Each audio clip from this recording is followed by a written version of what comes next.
Ladies and gentlemen, today in Korea's status quo, education is sacrificing many students who are talented at a field other than studying by choosing to benefit those who excel at GPAs or college entrance exams. Also, the education system is suffering from the high cost of private education. Thus, as a solution to this significant loophole of current education system in Korea, our side of the house believes that our policy to privatize all schools, starting bit by bit from the central city areas, will solve the problem of education. Good afternoon, ladies and gentlemen. We are here to provide education every student, including whom society calls losers. We are here to give opportunities to students who are sacrificed because of current education system by our policy, privatizing all schools. I, as the first speaker of the proposition, will show the current education system's problems and emphasize on the necessity and benefits of our policy. Our beautiful second speaker, Jung-un, will elaborate on details and explain about practicality. And finally, our last speaker, Sora, will summarize the points and re-emphasize our policy is necessary, beneficial, and practical. Now, before I move on, I will define the key term of today's motion. We define our key term private school as a school founded, conducted, and maintained by a private group rather than the government, usually charging tuition. However, what we are emphasizing here is that privatizing schools does not mean complete independence from government's interference with school in general. In fact, in our policy, the aim is to educate all different people according to their talent. Talent, ladies and gentlemen, for students' benefits and future, ladies and gentlemen, without sacrificing any students. The private school in our policy includes art, music, management, computer, and simply all kinds of schools that specialize in particular field to cultivate human resources. And our overall strategy is to privatize all schools, starting bit by bit from central area, and give the authority to the headmaster to manage the school with minimum government intervention. First step to launch this policy is to set location priority. Yes, sir. Yes, ma'am. What is the virtues of your policy? What do you mean virtues? Benefit? Yeah. Benefits? The benefits will be further elaborated by our second and third speakers. First step to launch this policy is to set location priority. Center city area schools will be the first priority to be privatized. Because of those areas are appropriate to raise funds, we will likely to have headmaster and foundation which has enough financial power to afford the privatization. After the privatizing process, to achieve the efficiency and equal rights of education, we will grant scholarships to students who are too poor to afford the tuition and those who has talents other than studying. On the other hand, other than government funding to poor students, we will bestow scholarships to smart and excelling students to bring them up as a human resource to our country. The last step of our policy is to sustain the honesty and transparency of the school's management. We will make this possible by restricting the appointment of teachers and school committee to who are not the family members of the headmaster of the school. To even increase the uprightness of the school management, we will also set a hard standard by education law and appoint the people to key positions according to this standard. Now for the last point, I will briefly explain the benefits of our policy. Privatizing all schools will enable students to get education that develop their potential or talent and give opportunities to develop it. Without any sacrificing, ladies and gentlemen, in Korea's current system, students are forced to take classes even though they are not interested in or not talented in. However, if we privatize all schools, students will be able to learn about what they want to learn and specialize in particular field, which will further attribute to our nation's competitiveness. So, ladies and gentlemen, please think twice. And also, please remember that privatization is the only key to the current problem. Thank you very much.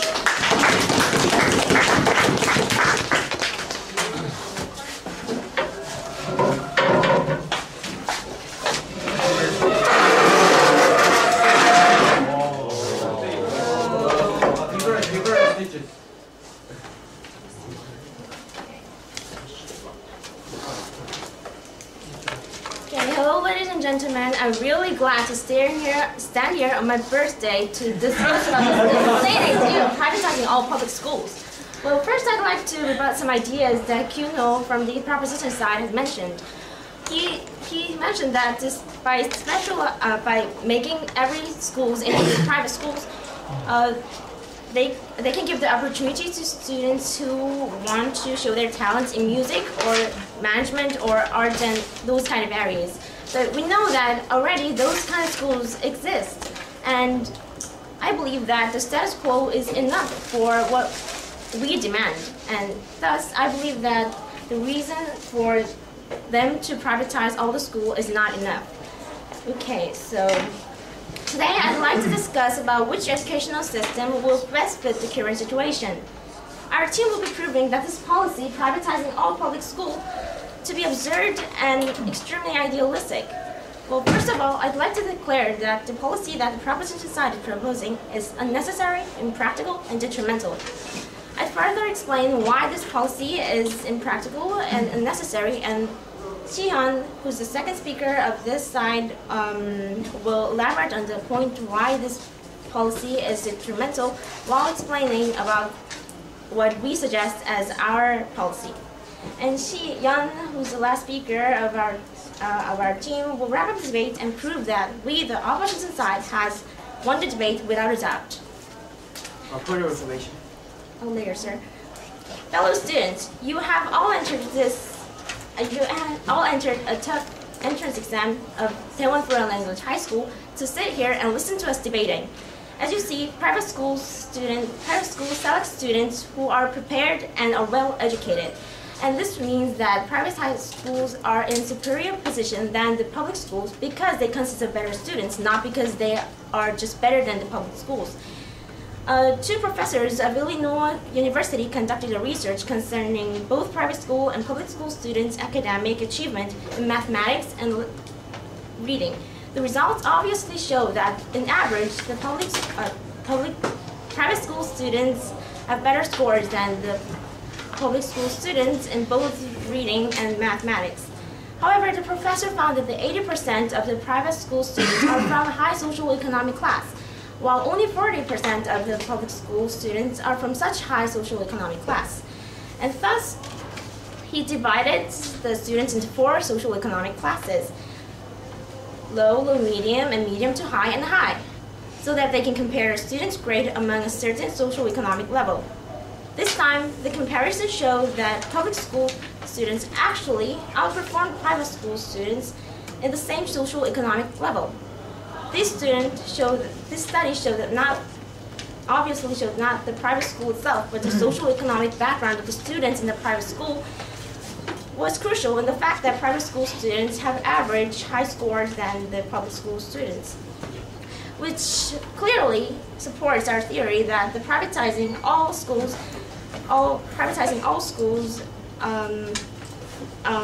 is unnecessary, as the schools with better students, as the trend of schools with better students surpassing the other schools will keep continuing.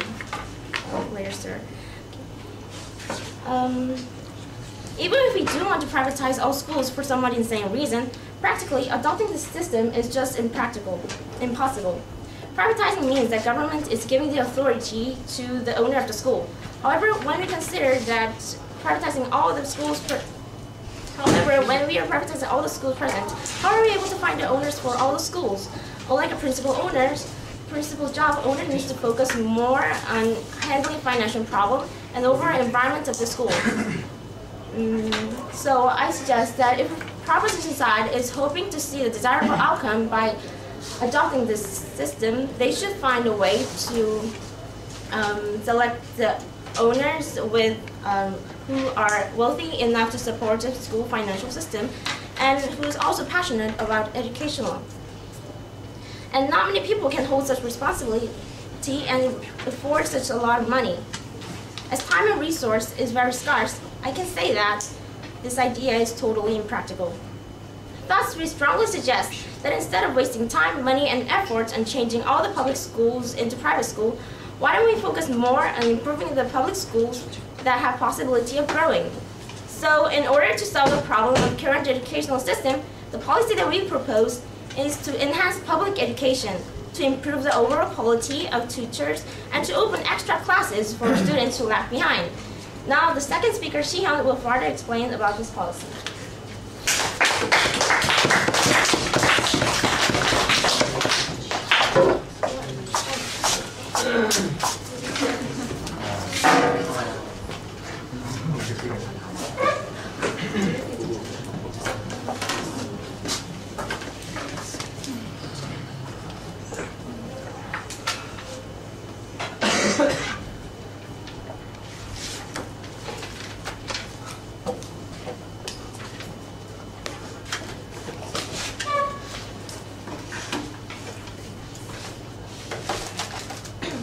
Good afternoon, ladies and gentlemen.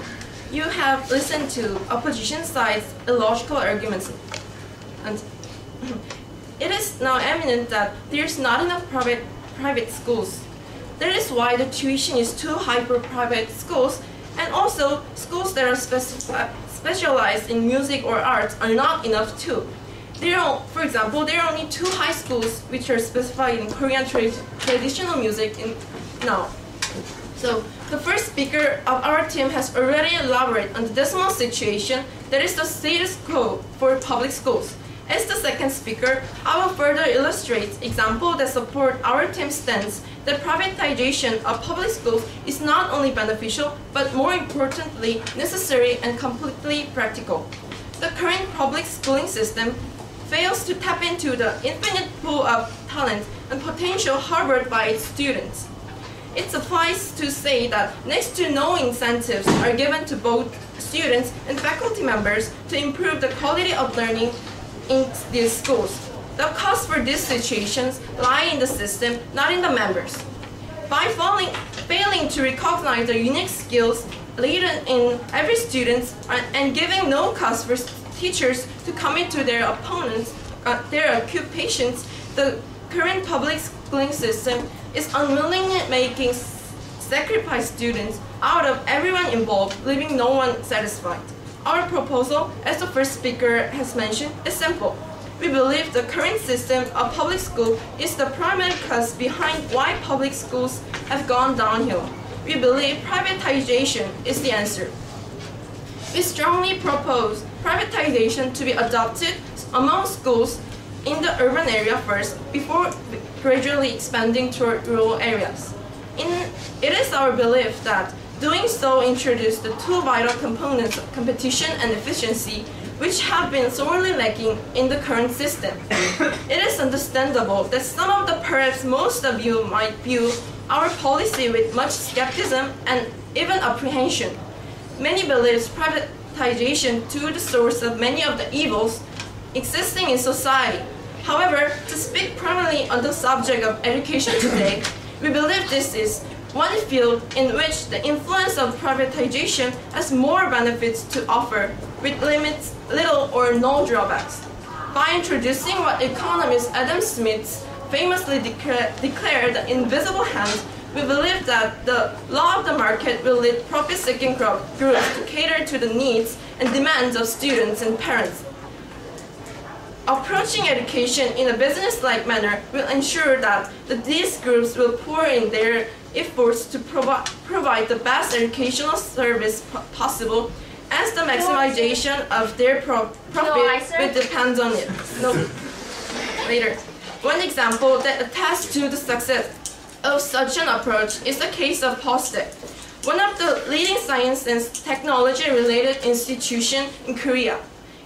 Its affiliation with POSCO, a worldwide steel producer, allowed both schools and company to better their circumstance. To further illustrate, POSCO's involvement allowed many talented students of POSTECH to secure skills and a job at POSCO following graduations. Likewise, POSCO benefited from this trade by absorbing excelling students, whereas POSTECH ultimately elevated its status as a highly competitive school that produced sought-after young minds. Furthermore, in the case of teachers, it is a known fact that there are many unmotivated educators who continue to secure their positions despite their doubtful abilities. Such teachers are a hindrance to the overall competitiveness and efficiency of the public schooling system. Our team seeks to remedy these flaws by rooting out grossly unqualified teachers. Consequently, competition among teachers will be encouraged, thereby amplifying the quality of lectures provided. I have thus outlined reasons why privatization in public school is not only beneficial but also necessary and practical. In other words, depending on our action, a great change for the better in education is perfectly attainable.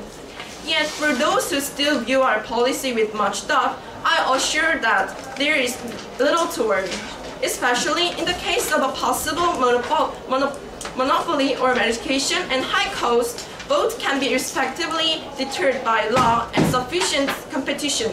In many cases, it is pointless to speak of utopian words, but in the sector of education, it seems very much possible to introduce this utopia of competition and efficiency, and also it required to.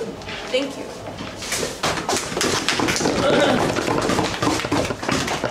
Okay, thank you, second prop speaker. Now let's welcome the second speaker for the upside. Yeah. Remember, after Daewon's speech, guys, we have 2 more speeches. So think about what you'll say. Good morning, ladies and gentlemen. I stand here on the podium as the second speaker of the opposition side of the House. As the second speaker of our team, I'll first disprove the proposition's illogical arguments.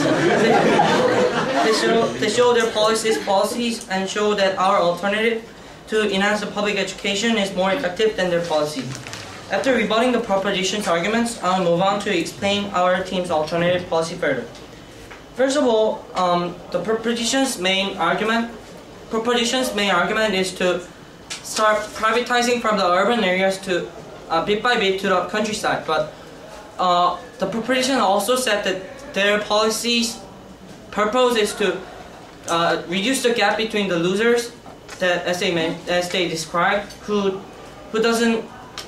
don't get the chance to fully materialize their potential. But I think if you have to get the potential out of the students, I think that students in the countryside don't have this opportunity less than the students in the urban area. So I don't see why they have to start privatizing from the urban areas. And also, no, thank you. And they also said that there are many unmotivated teachers in public schools who just remain as teachers even with their doubtful abilities. However, they just abruptly said that and failed to provide a single evidence for that. Actually, according to 1999 to 2000 school year data from schools and staff being surveyed conducted by the National Center for Educational Statistics, higher percentage of public school students actually participated in more professional development activities more than the private school teachers did. While 59.3% of the public school teachers participated in these development programs, only 43.1% of the private school teachers participated in the activities. Without even researching such information, the proposition side made a statement that public teachers are unmotivated, which is a statement completely opposite from the statistics. So these are the problems that the proposition side had that failed to prove their policies' necessity, practicality, and benefits. Thus, we now provide an alternate policy which is far more effective than the proposition's unconvincing policy to solve the current breakdown of the public schools. Our policy, as the first speaker briefly mentioned, is enhancing the current public educations. To improve the current public educations, we will first ameliorate the quality of teachers, and second, strengthen supplementary lessons. One of the reasons that people claim that private schools provide better education is that private schools can pick their teachers by their own needs and their own taste. Advocates of privatizing schools argue that owners of schools pick anybody they want, so the owners can pick their own taste and preference. But however, we have to consider how the teachers are accepted to the private schools, the process of the acceptance of the private school teachers. They're basically just accepted to the school with the owner's own taste and own preference. Therefore, nobody knows the standard of which person is accepted to in private schools. In contrast, when public schools accept teachers, they only select the people who pass the employment examinations held by the Ministry of National Education. Teacher entrance is Public public. information. Yes, sir. Regarding the status school, there are total approximately 60 specialized schools in Korea, including foreign language schools, high science schools, and musics. And it is total 10,000 students, and that is only 1.4% of total high school students population. And how can you prove this number will satisfy the demand for specialized schools? On that point, sir, Korean private schools are very unique compared with other private schools in the world. When you compare that with the other countries, the statistics doesn't really. It's only confined to Korea. So I don't think your point is. I don't think your point is correct. Okay, so when public schools accept teachers, they only select the people who pass the employment examination. So all the teachers in the public schools went through the standards. Wait a second, please.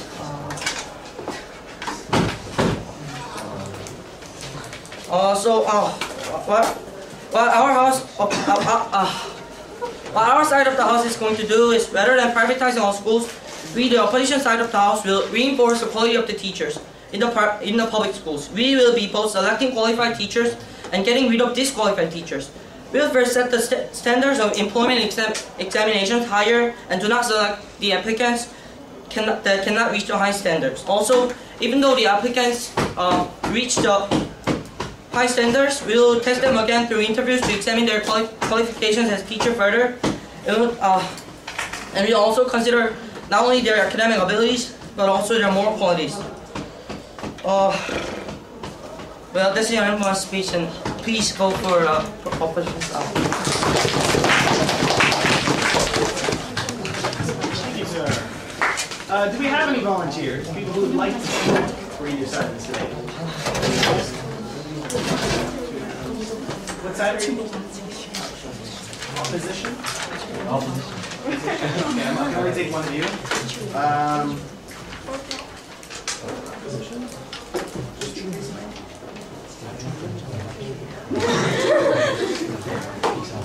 Let's get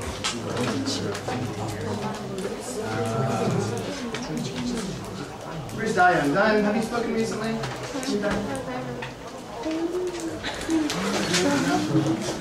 Proposition? Great, thank you. Love volunteer.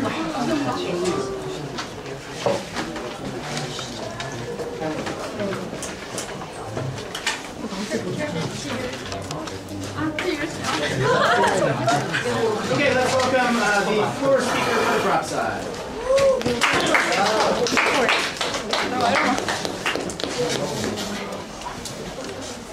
The opposition side proposed us the alternative of enhancing the public education, but they only stated how they're gonna do the policy, but not on the beneficial or practicality side. So it wasn't convincing for them, and I think that.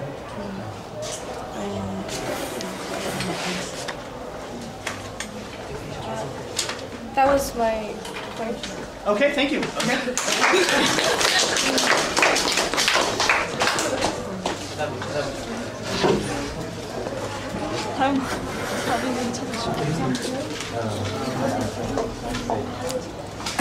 So the first thing that I'll point out is that they basically have no evidence.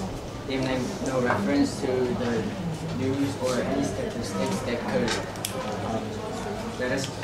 could help us understand the motion. And also, second, they're not getting the motion correct because when the first speaker from the opposition side that the status quo would be enough, the status quo of the Korean schools would be enough to satisfy to get the potential and the talent to develop from other students, that then the proposition side that that's not enough, then why do we have to privatize all public schools? We only need to privatize some schools that would fit the numbers that are required to develop potential and talents from other students. And also, they said that they would give opportunities to give students who are called losers, but that doesn't really make sense, because if you start privatizing from the urban areas, then it will only give the people with financial support or who could pay their money for private educations also, so that would remove the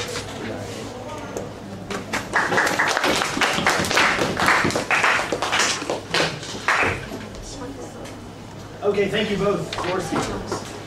Let's now give the opportunity to the offside to finish their case. Yeah.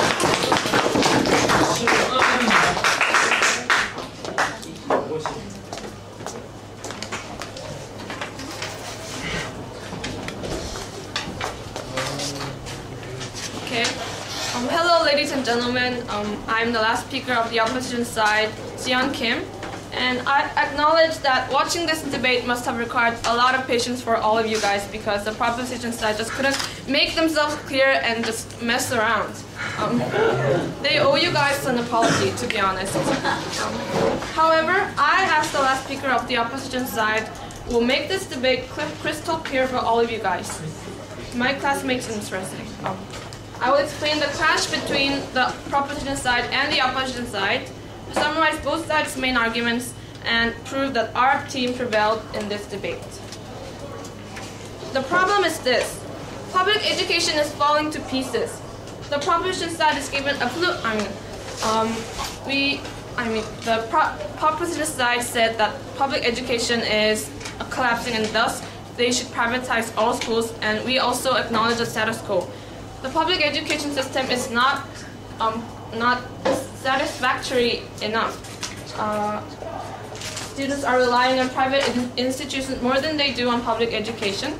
And also, the media is criticizing public education acrimoniously if they ever have a chance. Public education is on the verge of falling into a deep pit, maybe somewhere deep as the Mariana Trench. They argued that the proposition side proposed that publicizing all schools would be the best answer. They told us that their policy is beneficial because they will not sacrifice students with talent, that they will give opportunities to students with potential, students who are seldom labeled as losers in the status quo. However, we believe that this policy is absurd. Most universities in the United States let their students decide their major during their sophomore years, so that they can seek their interest, their talent, their potential during their freshman year. And they're saying that students should somehow know their talent during their high school years, and they will go to specialized schools if they will go to the specialized schools. Like this, the reality is that most students don't know what they can do best. Most students don't know what their talent is and what their potential is during their high school years. Therefore, what they are proposing, specialized private schools, will not work. Students simply don't know what they can do best during their high school years. Also, they propose this urban to rural area privatization policy, which seems to be contradicting their own ideas. They said that they will give chances to those who are neglected, who are labeled as losers. Point of information. No. Then shouldn't you give rural area students a chance first? And moreover, why are you guys confining this debate to Korea only? You guys are giving evidence only restricted in Korea, and you are not focusing on the world. There are a lot of numerous amounts of private schools to discuss about in this world, and you guys are just ignoring those schools and confining this debate into Korea. Also, they argued that public schools had incompetent and unmotivated teachers, and that they would somehow encourage them to apply themselves to teaching students. Well, how abstract does it sound, really?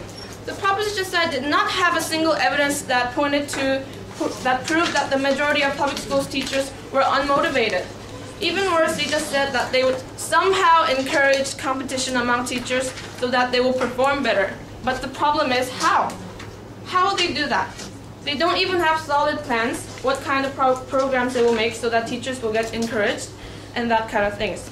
They're just saying that such utopian education will be possible by privatizing all schools. They're just saying it, not proving it. So we say that this policy, the proposition size policy, that is unnecessary, impractical, and detrimental. Unnecessary because private schools are no better than public schools. Unnecessary because the specialized high schools will not work because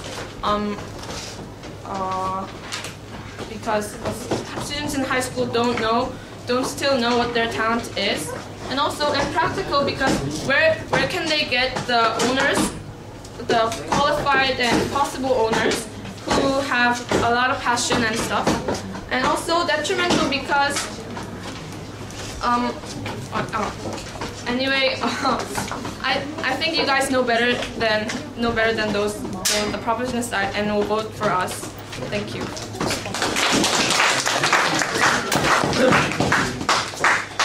Okay, thank you, opposition team. Let's now hear from the final speaker for the prop side. Isora.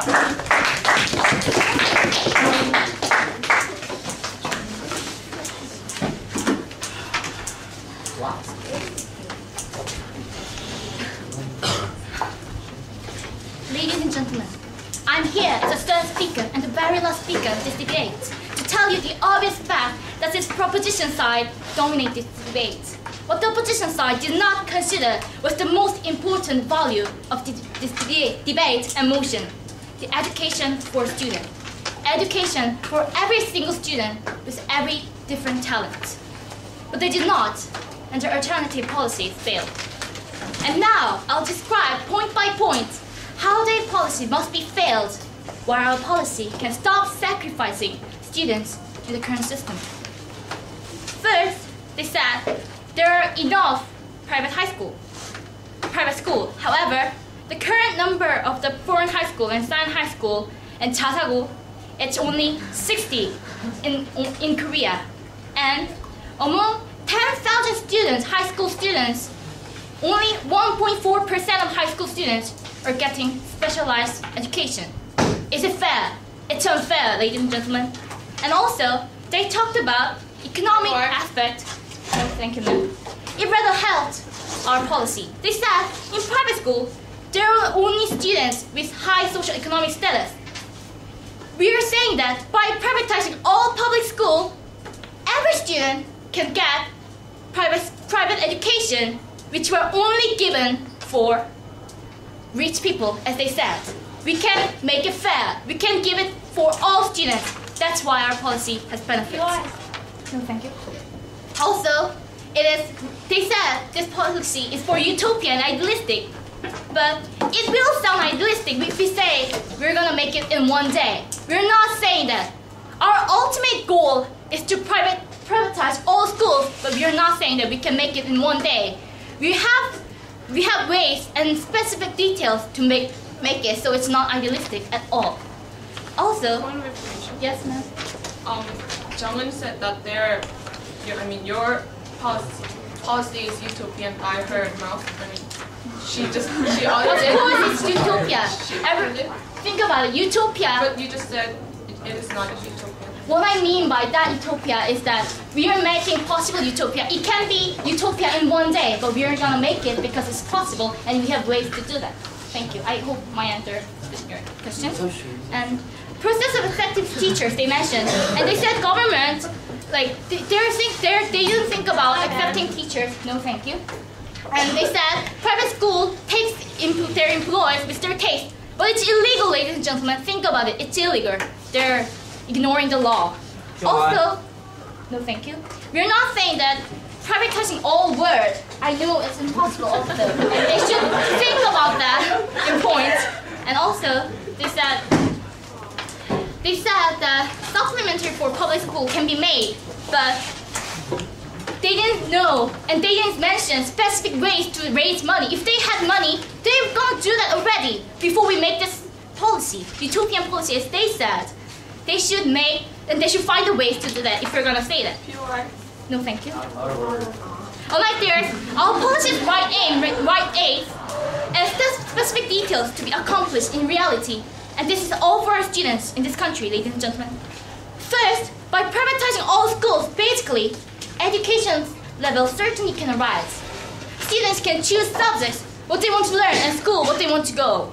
And private companies, the founders, will invest their money to cultivate ability of students, and later, these students can have jobs related to their interest.